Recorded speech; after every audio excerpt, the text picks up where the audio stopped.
First Peoples Buffalo Jump State Park is a Montana state park in Cascade County, Montana in the United States. The park is 1,481 acres and sits at an elevation of 3,773 feet. It is located about 3.5 miles northwest of the small town of Ulm, which is near the city of Great Falls. First Peoples Buffalo Jump State Park contains the Ulm Pishkun, a historic buffalo jump utilized by the Native American tribes of North America. It has been described as, geographically speaking, either North America's largest buffalo jump or the world's largest. There is some evidence that it was the most utilized buffalo jump in the world. The site was added to the National Register of Historic Places on December 17, 1974, and designated a National Historic Landmark in August 2015.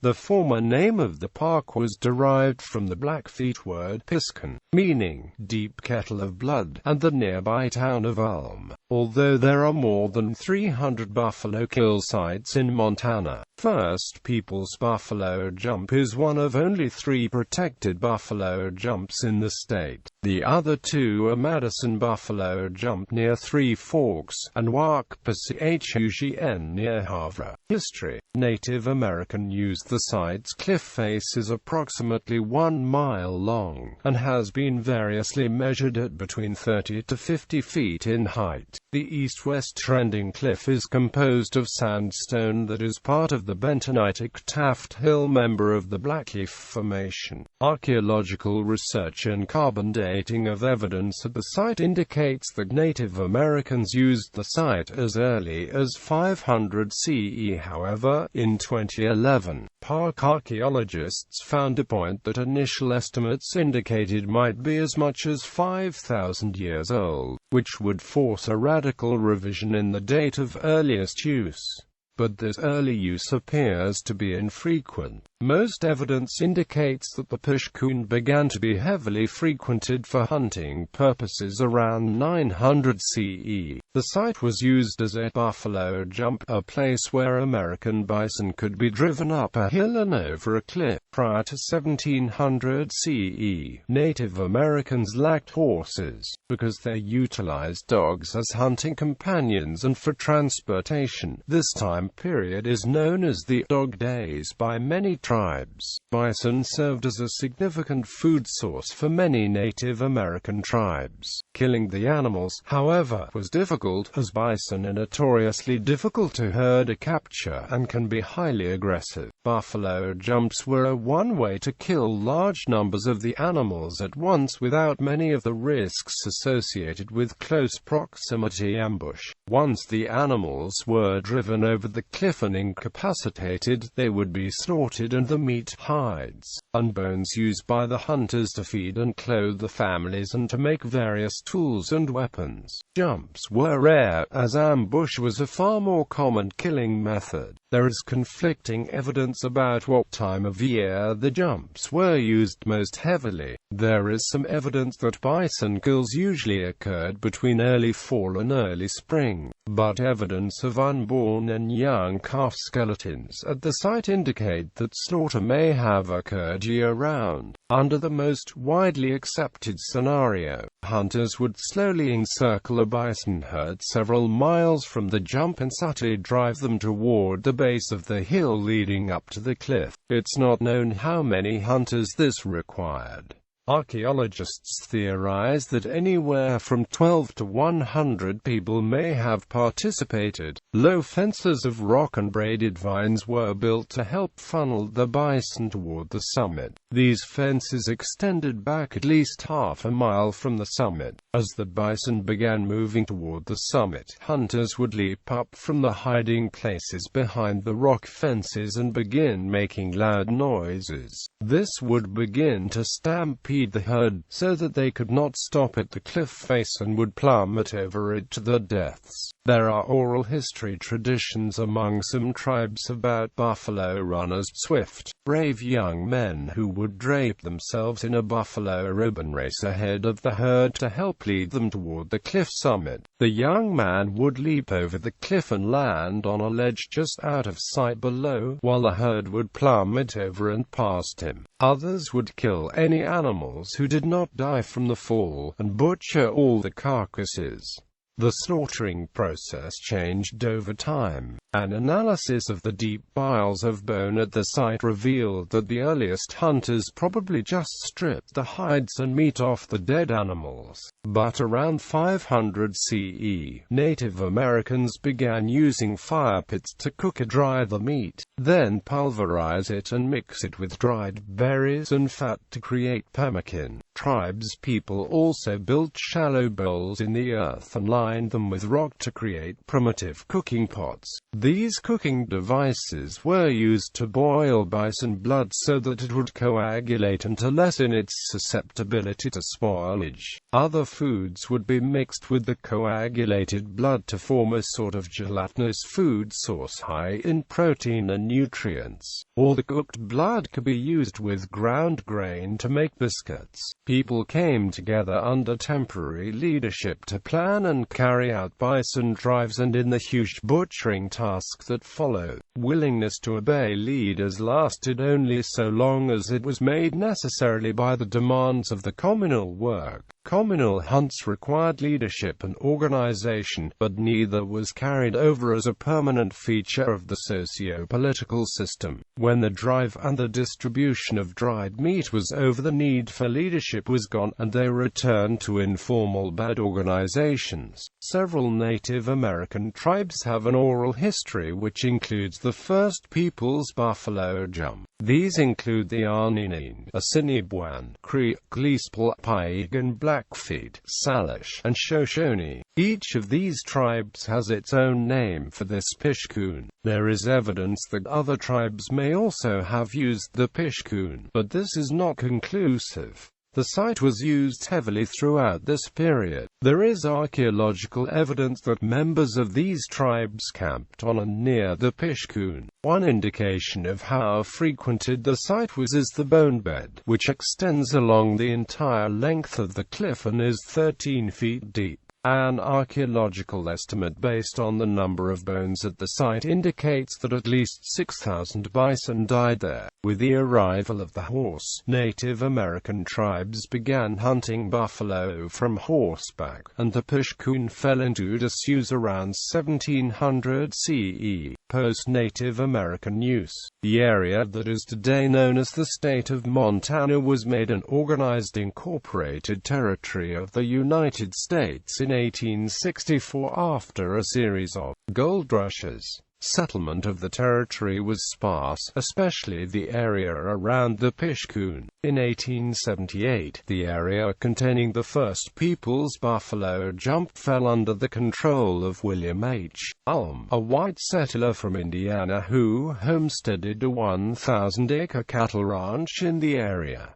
The Pishkun itself was named Taft Hill. The nearby city of Great Falls was founded in 1883, and the Montana Central Railway arrived from the booming mining town of Butte in October 1887. The Pishkun site became a popular one for members of the public to look for arrowheads and other Native American artifacts.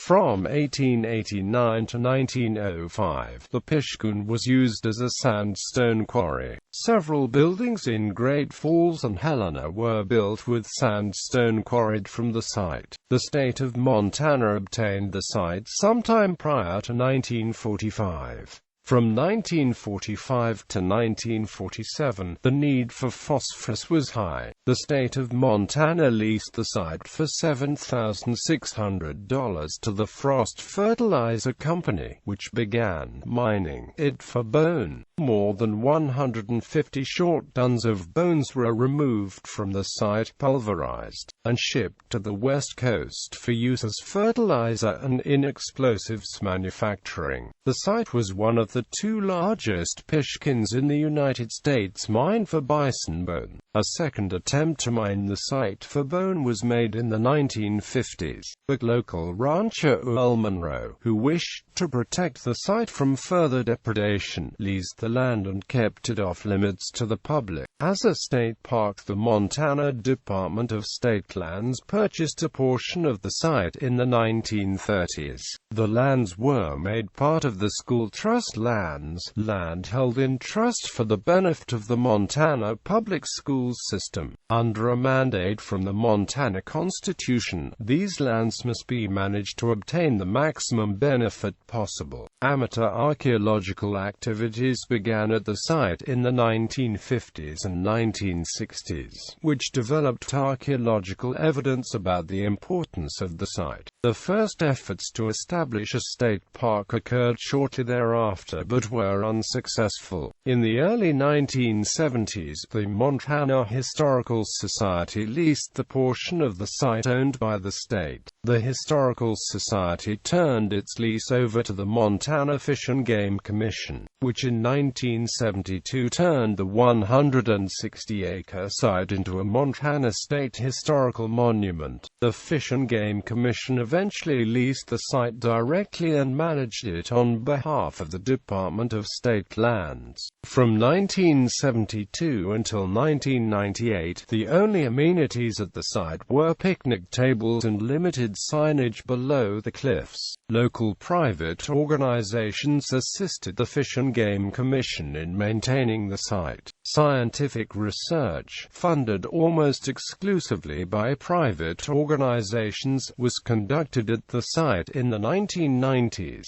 The park underwent major expansion in the late 1990s. In 1993, media mogul Ted Turner, who owned large tracts of land in Montana, proposed giving the state of Montana 11,630 acres of land near Alder, Montana, and 1,059 acres at the Ulm Pishkun in exchange for the state releasing 7,486 acres of land located within Turner's Flying D Ranch. The Ulm land ran directly along the cliff face and near the base of the hill leading up to the jump. This proposal was rejected, but Turner modified the proposal and asked for just 6,167 acres of state-owned land within the Flying D. The state accepted the deal in 1996, but was sued by 4 sportsmen's groups who argued that the state was gaining access to low-quality fisheries near Alder and losing access to high-quality ones on the Flying D. The district court issued a summary judgment in favor of the state, but the Montana Supreme Court overturned this ruling in Skyline Sportsmen's Association v.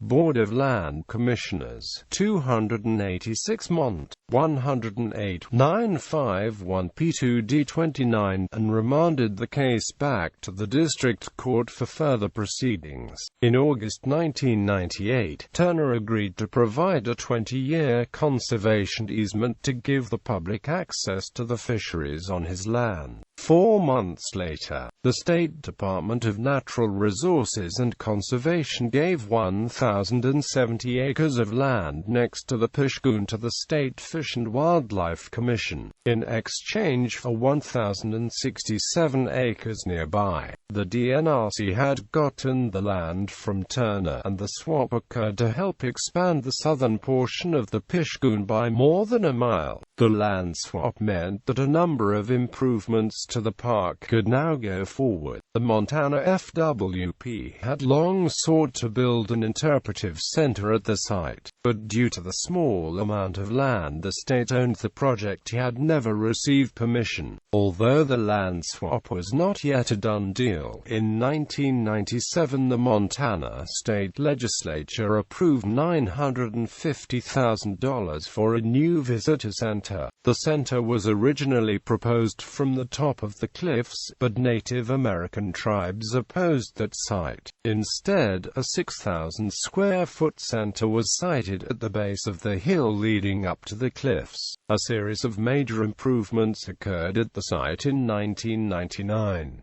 Cascade County and the city of Great Falls each contributed $100,000 to widen the 3.5 miles road leading to the Pishkun, and the state spent $300,000 to pave it. When the $2.2 million visitor center opened in May 1999, it was the first Pishkun visitor center in the state of Montana and the nation. The DFWP also engaged in a land swap with the DNRC in December 1999, giving away 630 acres of flat land in exchange of 700 acres of DNRC land near the base of the hill leading to the jump. FWP announced that the land swap would allow it to construct hiking trails from the visitor center to the cliff summit. In February 2000, the site was changed from a state monument to a state park and named Ulm Pishkun Buffalo Jump State Park. The same year, the All Nations Pishkun Association, a group of all Native American tribes in the state, was formed to support the park, provide educational activities there, spread awareness of the park's existence, and encourage visitation to the site. The park underwent expansion again the following year. In 2001, the state traded some excess land at the southern end of the jump for a private landowner's property near the top of the jump, a transaction which not only connected all parts of the jump for the first time but which also acquired the cliff for almost its entire length. In October, a winter wheat field between the cliff and the visitor center was removed and reseeded with native grass. Trails about 2 miles long were also constructed in 2001 between the visitor center and the jump cliff. The park began to reach its present size in 2002.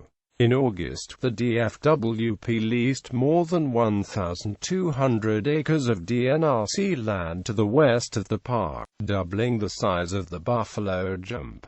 Additionally, 2 privately leased portions of land next to the park were turned over to the DFWP as well. The ANPA leased a 360-acre site against the park's border for $2,500 a year, while ANPA Secretary Brad Hamlet leased a 900-acre site to the park's south for $1,600 a year. The 900-acre section contained the last unprotected segment of the hill as it rose to the cliff face.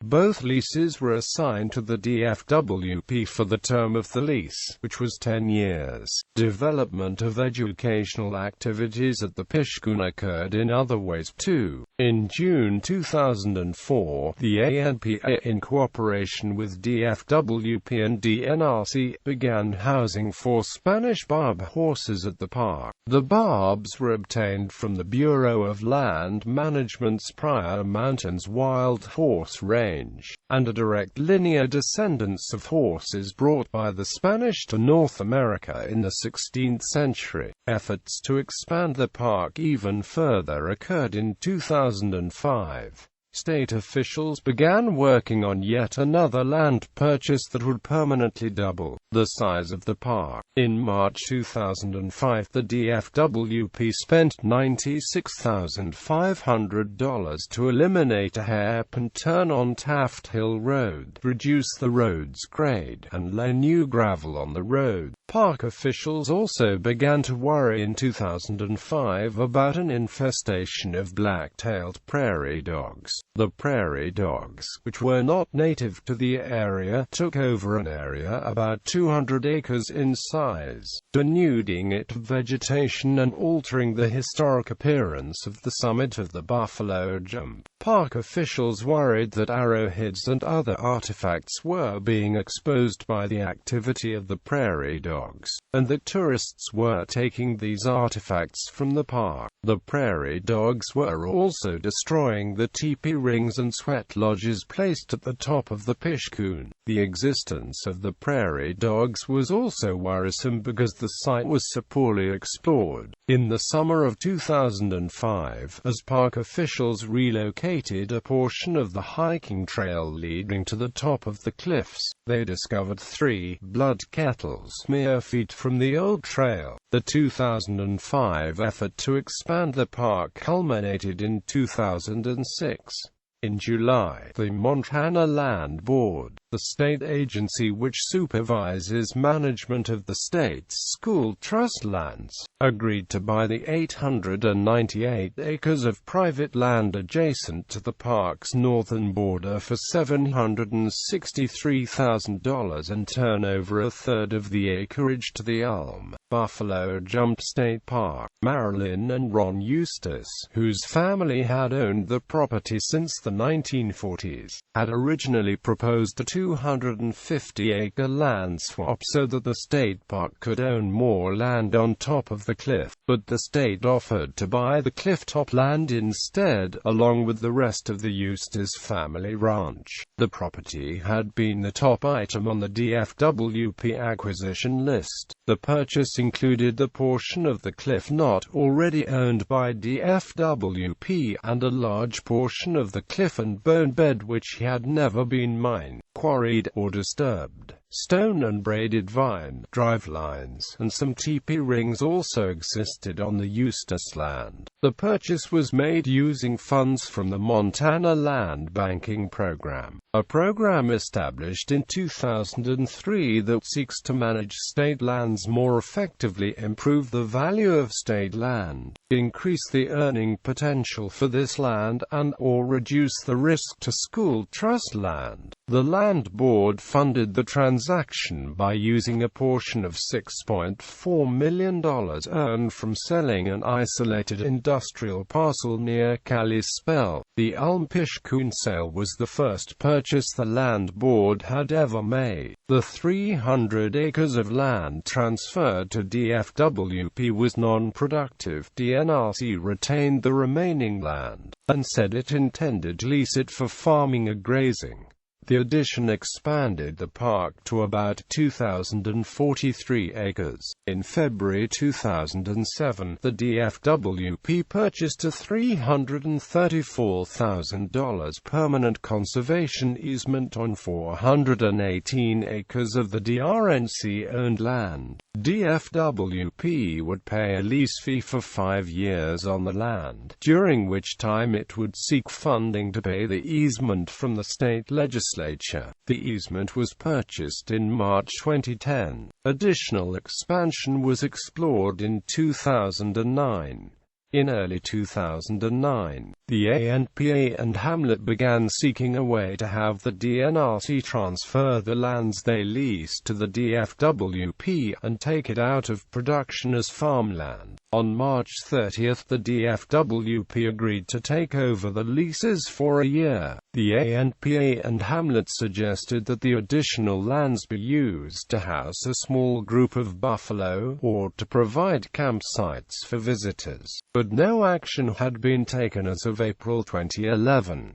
Access to services and wildlife. Entrance to the north end of the park is via Taft Hill Road, and to the east end via Ulm Vaughan Road. A 2-mile-long trail leads from the visitors center to the cliff summit and back again, and includes signage about the buffalo jump along the way as well as a teepee ring. There are drinking water facilities, garbage cans, and public restrooms throughout the park. First People's Buffalo Jump is managed by Region 4 of the Montana State Park System, and as of 2005 the park was operated by a full-time park manager, 1 full-time and 2 seasonal park rangers, and a part-time maintenance worker. The 1,481-acre park is open year-round. The park is reached by road by traveling 10 miles south of Great Falls on Interstate 15, taking the Ulm exit, and then traveling 3.5 miles on Ulm Vaughan Road.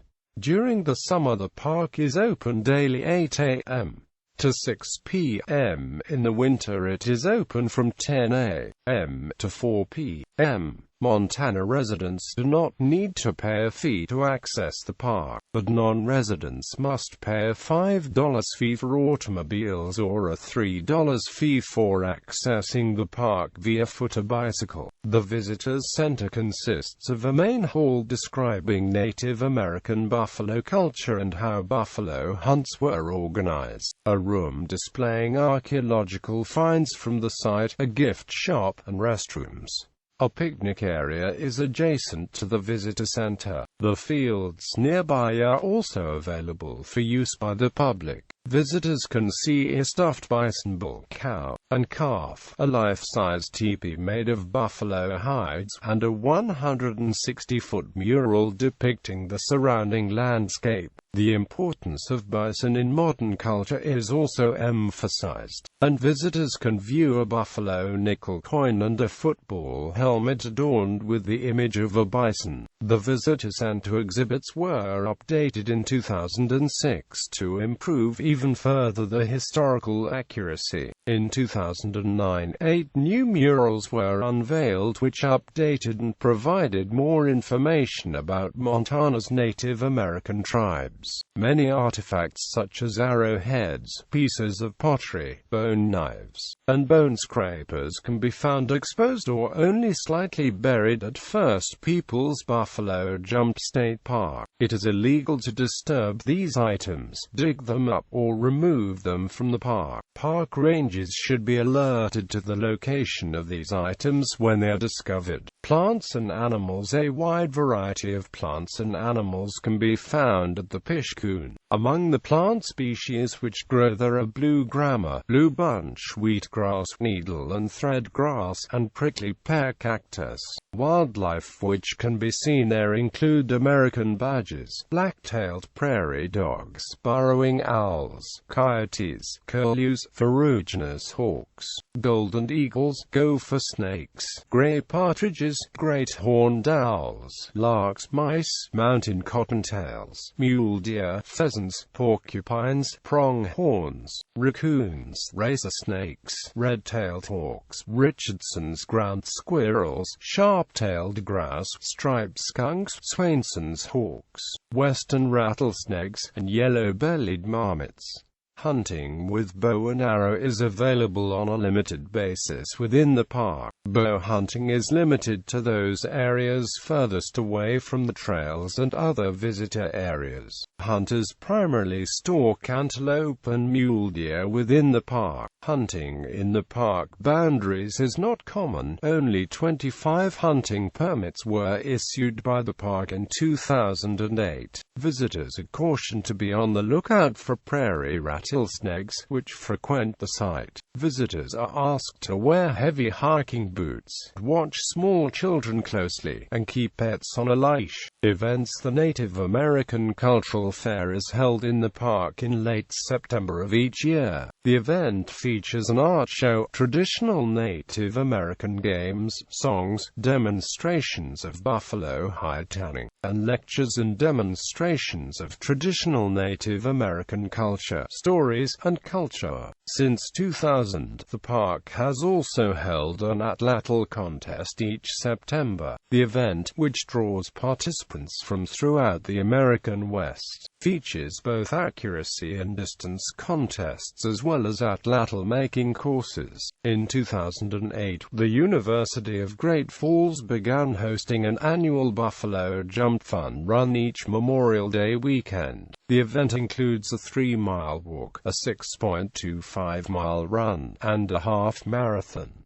In popular culture, the First Peoples Buffalo Jump has been a source of cultural inspiration as well. In 2000, University of Idaho music professor Dan Buckovich composed Buffalo Jump Ritual, a symphonic piece inspired by a 1998 visit Buckovich made to the park, commissioned by the Montana Bandmasters Association for the 2000 All-State High School Band Competition. Buffalo Jump Ritual utilizes Native American instruments and melodies, as well as rocks crashing against one another as percussion. In 2009, the nearby town of Ulm named its annual Founding Day anniversary event Ulm Buffalo Days in honor of the nearby Pishkun. The Jumping Buffalo Cafe in Ulm is also named for the site.